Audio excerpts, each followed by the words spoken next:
ke-7 ayat 205 ya. Bisa dengan apa lagi? Bertafakur ya, mengaji, ta'lim, itu disebut dengan zikir. Ali Imran ayat 190 191. Alladzina yadhkuruna Allaha qiyaman wa qu'udan wa 'ala junubihim wa yatafakkaruna fi khalqis samawati wal ard, ya, disebut dengan zikir. Bisa bertasbih, zikir pagi petang, kalimat-kalimat thayyibah, ada itu di Quran surah keempat ayat 103. Jadi habis salat subuh zikir dulu, doa dulu, zikir dulu, belajar dulu, tafsir dulu. Setelah itu muncul syuruk. Perjalanannya disebut isyraq, melewati masyrik, satu tombak bayangan, dia sholat 2 rakaat, itu pahala sholatnya senilai haji dan umrah. Sempurna. Bukan sudah haji, bukan. Mau kemana? Ibu mau haji dulu? Tidak. Ya, hajinya nanti bulan Dzulhijjah. Tapi senilai haji dan umrah itu 2 rakaat. Awal duha disebut apa? Syuruk. Pertengahan duha sekitar jam 9 jam 10. Jumlahnya 2 sampai 4 rakaat. Ya, 2 sampai 4 rakaat. Apa fungsinya? 1. Mengganti seluruh zikir yang ada dalam tubuh kita. Mata berzikir, telinga berzikir, lisan berzikir, bisa diganti dengan 2 rakaat duha. Itu waktunya pertengahan duha. Kurang lebih dari jam 8, 9, 10 lah, kurang lebih 3 jam itu, ya. Yang kedua, bisa menghambat atau menghentikan, menahan satu musibah umum. Misal ada kebanjiran nih atau macet nih. Orang-orang kena macet. Bapak yang biasa sholat duha pertengahan itu tiba-tiba ditolong oleh Allah, dibebaskan. Tiba-tiba ada orang datang, Pak lewat sini, di sana macet, atau dibimbing ada kontraflow. Itu manfaatnya duha tuh. Yang pertengahan. Yang terakhir adalah akhir duha, sekitar jam 10 sampai jam 11 menjelang ke zuhur. Ya, akhir duha itu jumlahnya dari 2 bisa 4 sampai 8 rakaat.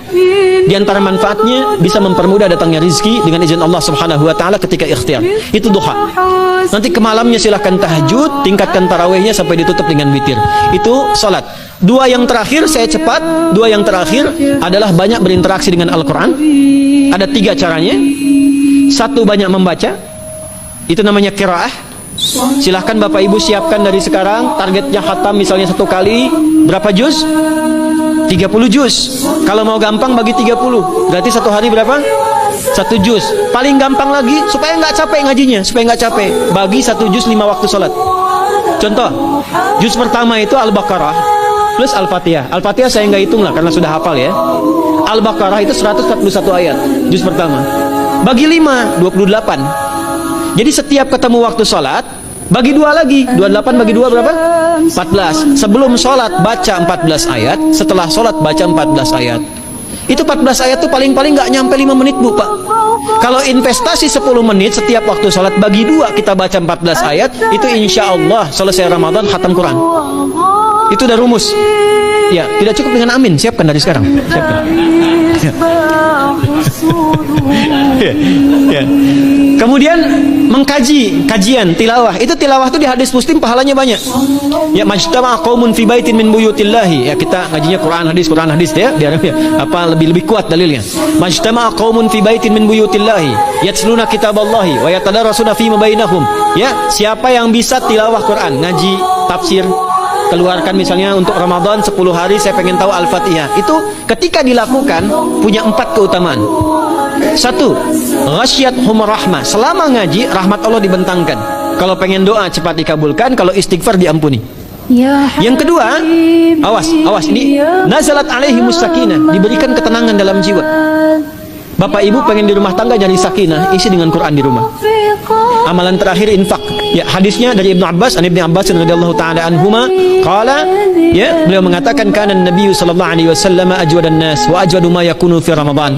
Adalah Nabi sallallahu alaihi wasallam itu orang yang sangat luar biasa dermawan dan lembut, dan bertambah dermawan lagi ketika tiba Ramadan. Apa yang dilakukan Nabi? Mensupport sahabat, siapapun yang punya anggaran untuk infak disiapkan sebelum Ramadan. Jangan berpikir banyak Bu, yang penting ada anggaran. 30.000 nggak ada masalah. Setiap hari 1.000, tidak harus uang. Makanan. Pernah dengar hadis ini nggak? Siapa yang memfasilitasi bukaan orang puasa walaupun dengan sebiji kurma dan sehirup air, maka dia mendapatkan pahala seperti orang puasa itu tanpa dikurangi sedikit pun. Ada? Hadisnya sahih di At-Tirmidzi. Tapi bukan berarti nyari kurma ke Tanah Abang setiap hari 1. Terus minumnya 1 sedotan aja ganti-ganti. Ya, maksudnya apa? Yang paling minimal kita bisa keluarkan. Itu pahalanya 700 kali lipat dikali 10. Paling standar. 700 kali itu standar biasa di hari ini. Dalilnya Al-Baqarah ayat 261 yang dibacakan Adinda tadi kita itu. Ramadan kali 10 lagi. Maka dari itu disiapkan dari sekarang untuk infak. Kalau kami di desa itu, ibu saya selalu kalau Ramadan itu RT-nya setiap rumah. Ini untuk bukaan hari ini rumah A, rumah B, rumah C. Bukaan besok rumah A, rumah B, rumah C. Boleh tuh di PWM Pak dipraktikkan. Ya, misalnya